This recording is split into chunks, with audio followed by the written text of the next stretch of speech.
যদি আগে কখনো বুঝতাম যে অর্থ উপার্জন করা শিখলে সবার থেকে দূরত্ব হয়ে যায়, যদি আগে বুঝতাম যে কামাই রোজগার করা শিখলে মা বাবার ভালোবাসা, ভাই বোনের ভালোবাসা থেকে সবাই বঞ্চিত হয়ে যায়, বিশ্বাস করেন রিক্সা চালিয়ে খাইতাম, ভিক্ষা করে খাইতাম, টোকারি ভাঙাড়ি কুড়াইয়ে খাইতাম, বাট কখনো উপার্জন করা শিখতাম না।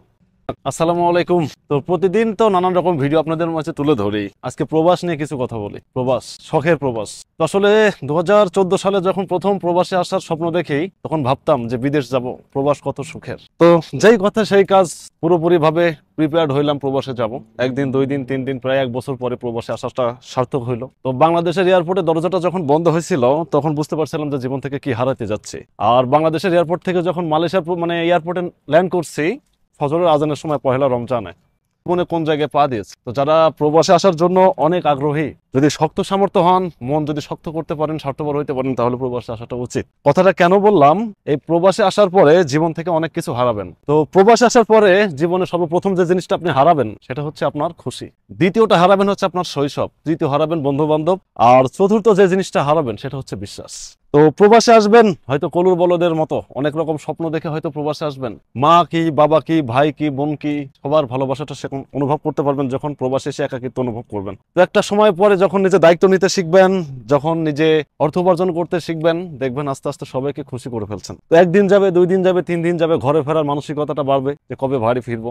সবকিছু সুন্দরভাবে চলবে, তবে আপনার ঘরে ফেরাটা হবে না। একটা সময় পরে জীবনে দেখবেন যারা আসছে আপনার জীবনে, আগত অনাগত, বন্ধু বান্ধব, গার্লফ্রেন্ড বলেন, ওয়াইফ বলেন, মা বলেন, বাবা বলেন, এই প্রবাসীদের ভালোবাসাগুলো সবসময় হেরে যাবে টাকার কাছে। তো জীবনে অনেক কিছু পাবেন, এই প্রবাসে এসে পকেট ভরা টাকা থাকবে, যখন যেটা মন চায় তখন সেটা করতে পারবেন, বাট জীবনে কখনো মন খুলে হাসতে পারবেন না। একটা সময় পরে যখন ছুটিতে বাড়ি যাবেন, সবাই সবকিছু পাবে, সবাই যে যার মতো ব্যস্ত হবে। 2টা 3টা লেগেজ নিয়ে দেশে ফিরবেন, 4টা 5টা লেগেজ নিয়ে দেশে ফিরবেন। লেগেজটা কাটার পরে যার জন্য যা নিয়ে যাবেন, সেটা ভাগ বটা করার পরে যে যার বাসায় ফিরে চলে যাবে। দিন শেষে আপনি একা হয়ে যাবেন। তারপরও খুশি হবেন অনেকেই, এটা ভালো না, ওটা ভালো না, এটা সস্তা। তো আসলে প্রবাসীদের গল্পটা অনেক ভিন্ন। তো কথাগুলো বলার কারণ, একটা সময় ছিল যখন জীবনের প্রতি অনেক কেয়ারলেস ছিলাম, চঞ্চল ছিলাম, অনেকটা বলতে পারেন খেলা পাগল মানুষ ছিলাম। ক্রিকেট, ফুটবল, ব্যাডমিন্টন সবকিছুতে। দুপুরের ভাতটা ঘরে খেয়ে কখনো ঘুমাইছি কিনা মনে পড়ে না। তো একটা সময় পরে যখন অ্যাডাল্ট হইলাম, জীবন সম্পর্কে কিছুটা ধারণা আসলো, তো তখন জীবনের সব থেকে বড় সুখটা হারালাম এই প্রবাসে আসার পরে।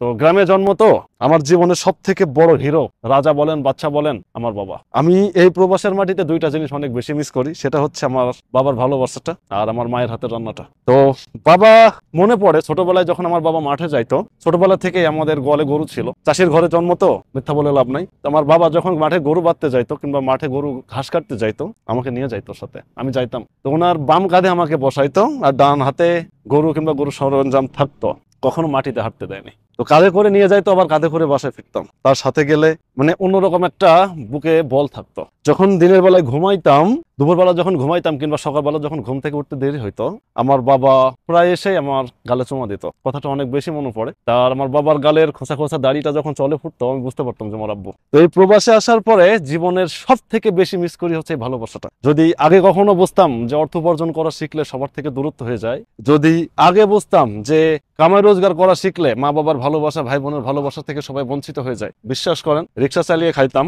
ভিক্ষা করে খাইতাম, টোকারি ভাঙাড়ি কুড়াইয়ে খাইতাম, বাট কখনো উপার্জন করা শিখতাম না।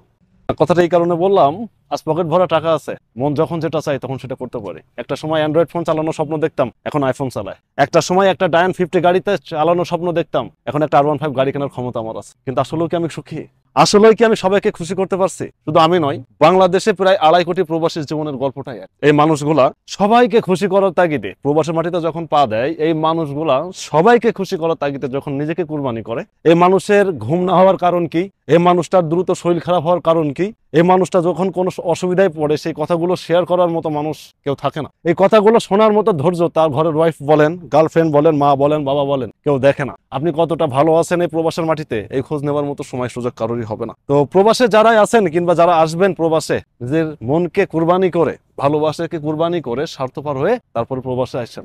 আর সবাইকে বলবো, প্রবাসীদের প্রতি একটু সদয় হবেন। প্রবাসীদের টাকা ছাড়া তো এখন লবণ হয় না। যে পরিবারের একটা মানুষ প্রবাসে আছে, তার টাকা ছাড়া তো এখন বাজারে লবণ কেউ কিনতে চায় না। তো হাতের পাঁচ বুঝেন।